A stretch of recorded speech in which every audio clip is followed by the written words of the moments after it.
శ్రీవేంకటేశాయ నమః. ఆది పర్వం ప్రవచనం చాలా చక్కగా సాగుతోంది. ఆచార్యుల వారు ప్రమాణపూర్వకంగా వివరణ చేస్తున్నారు. భారతంలో ఉన్నటువంటి గంభీరమైనటువంటి శ్లోకాలు, మహాత్ముల యొక్క భావాల్ని గూర్చి ఈ భాగంలో కొంత పరిచయం చేయడం జరుగుతుంది.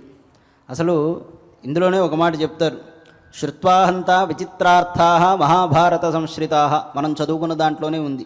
విచిత్రార్థా వినడానికి చాలా సహజంగా ఉంటుంది. మహాత్ముల మాటలు అంత తొందరగా అర్థం కావని మనం లోకోక్తి కూడా ఒకటి ఉంది. ఇదంతా కూడా విచిత్రమైన అర్థాలతోనూ గంభీరంగానూ ఉంటుంది. అలాంటి మహానుభావులు చాలా ఉన్నారు. ఆ మాటకు వస్తే ఆది పర్వం అని పేరు పెట్టడంలోనే ఒకానొక గొప్ప అర్థం ఉంది. ఆది పర్వం అంటే మొదటిది అనేటువంటి అర్థం సమంజసమే. అయితే అది ఒక్కటేనా అంటే అది ఒక్కటే వ్యాసుడి అభిప్రాయం అయితే తర్వాత వాటన్నిటికి కూడా ద్వితీయ పర్వం, తృతీయ పర్వం, చతుర్థ పర్వం అని పెట్టుండేవారు. అలా నామకరణం చేయలేదు. ప్రథమ పర్వం, ద్వితీయ పర్వం అని కూడా అనేవారు. అలా చెప్పలేదు. ఆది పర్వం అని ఎందుకు చెప్పారు అంటే కొంతమంది పండితులు చెప్పారు, సృష్ట్యాది గురించి అందులో మొట్టమొదట చెప్పారు కనుక సృష్ట్యాదిని వర్ణిస్తూ ఆరంభం అవుతుంది కనుక దానికి ఆది పర్వం అని పేరు పెట్టారయ్యా అన్నారు. ఇలాంటి ఆది పర్వంలో మహాత్ములు ప్రస్తావన చేసుకునేటువంటి భాషను చాలా అద్భుతంగా మనకి కనబడుతూ ఉంటుంది. విదురుడు, ధర్మరాజు వీళ్ళందరూ మాట్లాడుకునే మాటలు చాలా బాగుంటాయి. భారతంలో ఉన్న చిక్కు, భారతంలో ఉన్న సౌకర్యం రెండూ కూడా ఏమిటి అంటే భారతం సర్వజన సామాన్యానికి విదితమే. ఎందుకంటే ఎంతోమంది పండితులు చాలా చక్కగా దీని గురించి ప్రస్తావన చేస్తూ ఉంటే భారతం వినని వాళ్ళు ఎవరుంటారు? అందులో తెలుగునాట భారతం గురించి అనేక విధాలుగా పరిచయం ఉన్న వాళ్ళు అవడం వల్ల భారతంలో ఏ అంశాన్ని తీసుకుని చెప్తున్నప్పటికీ కూడా అర్థం చేసుకునేటువంటి శక్తి కలిగిన వారై ఉంటున్నారు.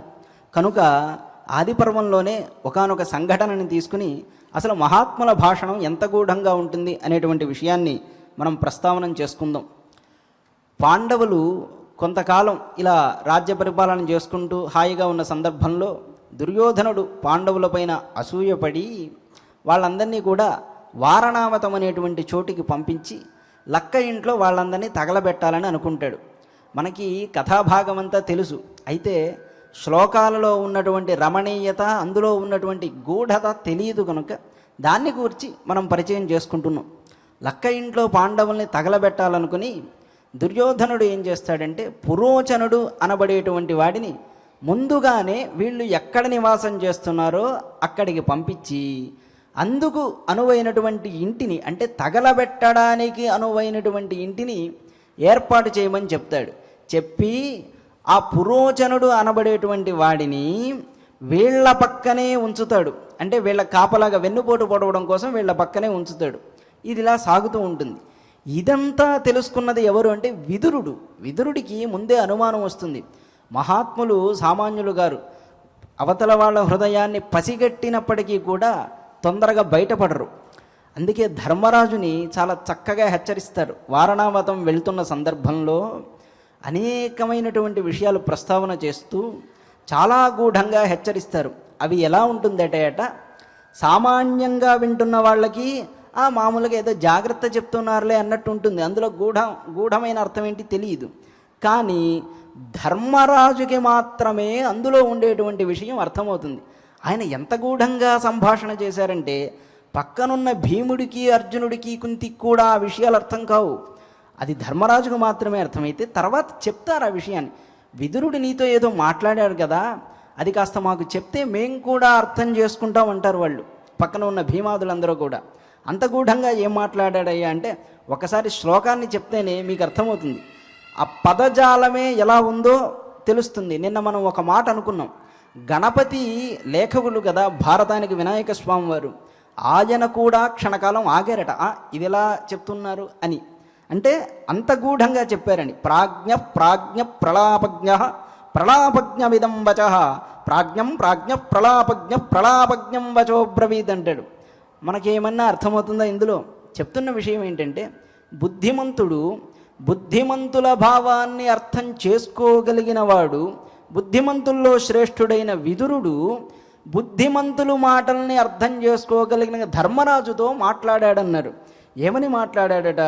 కక్షఘ్న శిశిరఘ్నశ్చ మహాకక్షే బిలౌకస నదహేదితి చాత్మానం యో రక్షతి సజీవతి. చాలా శ్లోకాలు వస్తున్నాయి, కానీ అందులో గంభీరమైన అర్థాలు ఉన్న విషయాన్ని ప్రస్తావన చేస్తున్నాం. వనాన్ని మొత్తం దహించేటువంటి అగ్ని కలుగులో ఉన్నటువంటి ఎలకని మాత్రం ఏమీ చెయ్యదయ్యా. బుద్ధిమంతుడైనటువంటి వాడు ఇలా మెలగాలి, ఇలా తన్ను తాను రక్షించుకున్నవాడు జీవింపబడతాడు సుమా అని చెప్తాడు. అది ఎంత గొప్ప మాట. మహాకక్షే బిలౌకసహ అని ఒక మాట అంటాడు.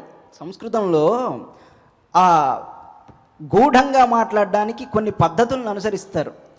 ఒక అక్షరాన్ని ఎక్కువ చేయడం, ఒక అక్షరాన్ని తక్కువ చేయడం, ఒక అక్షరం చెప్పాల్సిన చోట ఇంకో అక్షరం చెప్పడం, ఇలాంటివన్నీ గొప్పవాళ్ళు చేస్తారయ్యా. ఆ విషయాలు గొప్పవాళ్ళకి అర్థమవుతాయి అన్నారు. అడవినంతా తగలబెడుతున్నా కలుగులో ఉన్న ఎలక రక్షింపబడుతుంది అంటే, నాయనా నీకు అగ్ని ప్రమాదం ఉంది, నువ్వు కూడా అలాంటి కలుగు ఏర్పాటు చేసుకో అని చెప్పి విదురుడు సూచన ఇస్తాడు. ఇవ్వడమే కాదు, కనకుడు అనేటువంటి ఒక ఆయన్ని పంపించి సొరంగం తవ్వడానికి కూడా పంపిస్తాడు. అది విదురుడంటే. తర్వాత ఇంకొక మాట చెప్తాడు, నా చక్షురువేత్తి పంథానం నా చక్షురు విందతే దిశ నా ధృతిరు బుద్ధిమాప్నోతి బుద్ధ్యస్వైవం ప్రబోధిత అంటాడు. కళ్ళు సరిగ్గా లేనివాడు, కళ్ళు లేనివాడు దారిని దిశలని చూడలేడు. అలాగే ధైర్యం లేనివాడు బుద్ధిమంతుడు కాలేడు. ఈ విషయాల్ని గుర్తుపెట్టుకో అని చెప్తాడు. కారణం ఏమిటి అంటే, ధృతిని కోల్పోవద్దు, చక్కగా ఆలోచిస్తూ ఉండని ఒకటైతే దిశని దారిని సవ్యంగా గమనించుకో, నువ్వు వెళ్ళే చోటంతా కూడా చాలా ప్రమాదాలతో నిండి ఉంటుంది సుమా అని చెప్పి, అనాప్తైర్ దత్తమాదత్తే నరశస్త్రమలోహజం శ్వావిచ్చరణమాసాద్య ప్రముచ్చేత హుతాశనాత్ అంటాడు.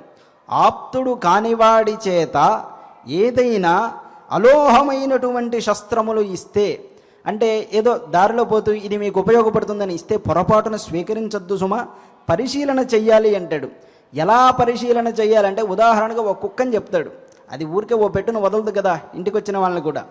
అలాగా చాలా నిశితంగా పరిశీలన చేయాలి. అలాగే వచ్చిన వాళ్ళల్లా పరిశీలిస్తే అనుమాన పక్షి అంటారు. అలా చేయకూడదు. సమయానికి తగినట్టుగా ప్రవర్తిస్తూ ఉంటే గనక ఈ ప్రమాదాలన్నిటి నుంచి కూడా రక్షింపబడతావు నాయన అన్నారు. ఇలా మహాత్ములైనటువంటి విదురుల యొక్క సంభాషణని ఈనాడు తెలుసుకున్నాం.